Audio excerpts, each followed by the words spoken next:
خیر صاحب یہ ہمارے میں کہنا چاہوں گا ڈاکٹر صاحب جو جی شیخ مکرم نے جی جو خطبہ دیا ہے جی کس قدر اسلام کی اس عظمت کی اس پہلو کو اجاگر کرنے کے لیے جی جی کہ اس وقت پوری دنیا جس پریشانی کے عالم میں ہے، تو دنیا کو سب سے پہلے تو یہ نیچر سمجھنی چاہیے کہ اللہ ذوالجلال کا نظام کیا ہے۔ جی بے شک قرآن مجید میں اللہ ذوالجلال نے 3 باتیں بیان کی ہیں جی کہ جب بھی کوئی مصیبت آتی ہے تو اس کی 3 وجوہات ہوتی ہیں۔ جی تو میں چاہوں گا کہ اس کی ناظرین کے سامنے کچھ وضاحت بھی ہو جائے، اور یہ جی، جی، موقع کے ارشاد، مناسبت سے ارشاد۔ یہ رہنمائی جو تفصیلی ہے وہ جیسے کہ امام مکرم نے دی ہے اس جی کا جی کچھ اب یہ پہلو پیش وقت کر وہی دیں۔ ہے ہمارے پاس، وقت وہی ہے۔ قرآن مجید میں اللہ ذوالجلال فرماتے ہیں وَمَا أَصَابَكُم مِّن مُّصِيبَةٍ فَبِمَا كَسَبَتْ أَيْدِيكُم، جی جب بھی تم پہ مصیبت آتی ہے تو تمہارے ہاتھوں کی کمائی ہوتی ہے، اپنے کرتوت جو ہیں اپنی کرتوت سامنے آتی ہے۔ اللہ اور رسول اللہ صلی اللہ علیہ وسلم نے اللہ اس ضمن میں یہ فرمایا تھا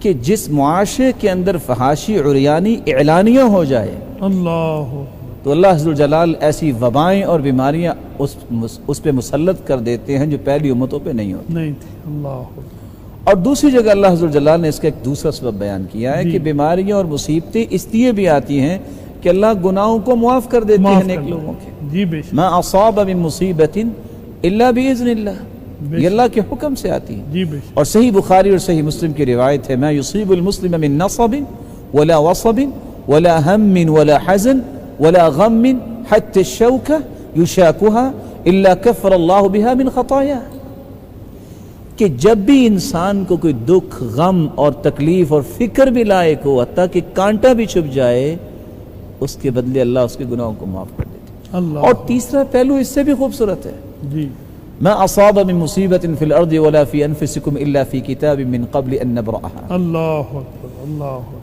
سلسلہ صحیحہ کی روایت اس آیت کی صحیح تفسیر پیش کرتی ہے ان الرجل ليكون له عند الله المنزلہ، اللہ ذوالجلال نے کسی بندے کے ایک بلند مرتبہ رکھ دیا ہوتا ہے، اللہ فما يبلغه العمل، اس کا عمل اس عمل کو وہاں پہنچانے نہیں کے پہنچاتا۔ قابل نہیں ہوتا۔ واہ واہ واہ۔ فما يزال الله يبتليه بما يكره حتى يبلغه إياها، واہ واہ اللہ یہ معمولی تکلیفیں دے کے اپنے بندے کو اس درجے تک لے جانا چاہتا ہے۔ سبحان اللہ۔ تو سب سے پہلے تو ہمیں اللہ کے فیصلے پر کوئی ایسی قدغن نہیں لگانی چاہیے جی۔ جو معاشرے والے کہتے ہیں پتہ نہیں کیا ہو گیا، کیا ہوا، یہ اللہ کا فیصلہ ہے۔ جی ٹھیک۔ اور سلف صالحین یہ کہا کرتے تھے لذتی وراحتی فیما قدر علی، واہ واہ میری اصل زندگی کی لذت اور راحت یہ ہے جو میرے رب نے فیصلہ کیا، میں اس پہ سبحان راضی اللہ ہوں۔ سبحان اللہ۔ یہ پہلا نقطہ۔ جے سونا میرے دکھ وچ راضی تے میں سکھ نو چلے پاواں۔ سبحان اللہ سبحان تو اللہ۔ اللہ ذوالجلال کا ہر فیصلہ حکمت والا ہے، واہ وہ واہ مجھے سمجھ آئے یا یا نہ نہ آئے، کیونکہ وہ احکم الحاکمین ہے۔ جی بے شک۔ اور میں تعجب کرتا ہوں بعض ایسے قصے جن سے عبرت ملتی ہے۔ وہ ایک عالم تھے، چونکہ وہ بیمار تھے، جب وہ گاڑی میں بیٹھے جی تو منچلے نوجوان آئے اور انہوں نے گاڑی کا دروازہ کھولا اور ان کو اٹھا کے پھینکا۔ اب شوگر پیشنٹ ہو گر جائے تو اس کو کتنا غصہ آتا، جا تو اس نے کہا میرا جی تو چاہتا تھا کہ میں کچھ کروں لیکن میں صبر کر گیا، اللہ دوبارہ نہیں گاڑی پہ بیٹھا۔ جب میں گیا تو راستے میں لوگ اکٹھے تھے، کیا دیکھا ڈرائیور سمیت وہ چاروں کے چاروں ساتھیوں کی ڈیتھ ہو چکی۔ اللہ میں نے کہا اللہ تجھے اصل میں مزید زندگی دینا چاہتا تھا، یہ معمولی سی مصیبت ہے۔ حفاظت فرمائی۔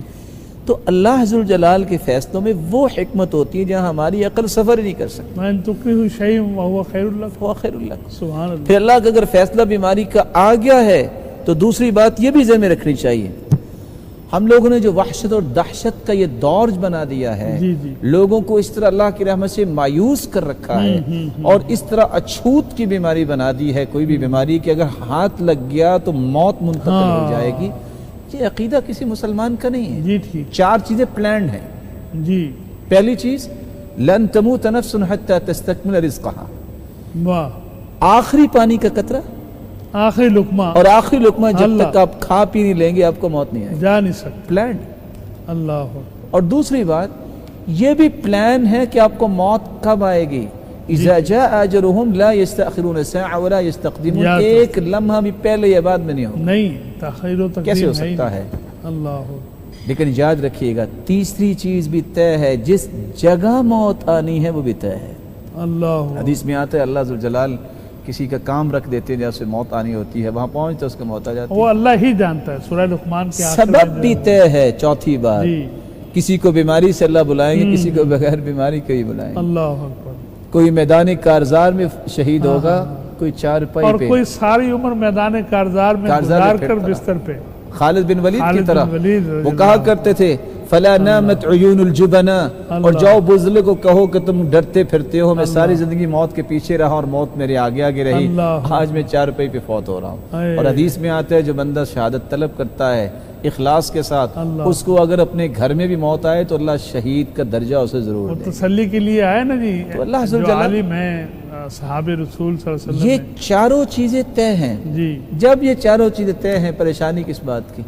سبحان موت اللہ۔ کا علاج نہیں ہے، بیماریوں کا علاج ہے۔ موجود ہے۔ ما من داء الا وقد انزل له دواء بے شک۔ علمه من علمه وجهله من جهله۔ اللہ صحیح الجامع کی روایت ہے، کوئی بھی ایسی بیماری نہیں ہے جس کا علاج نہیں ہے۔ اللہ ہاں جس نے پہچان لیا محنت کرتا ہے، ڈائیگنوز کرتا ہے، جس نے پہچانا نہیں وہ علاج کیسے کرے گا؟ لیس للانسان- لیکن ساتھ یہ بھی فرما دیا تداووا ولا تتداووا بحرام، علاج کروانا علاج کرو۔ سنت ہے لیکن حرام سے علاج نہ نہیں کروانا۔ ہوگا۔ ان اللہ لم یجعل شفاء امتی فیما حرم علیہم، اللہ عز و جلال نے اس چیز میں شفا رکھی نہیں ہے اللہ۔ جس کو حرام کرا جس میں حرام کیا۔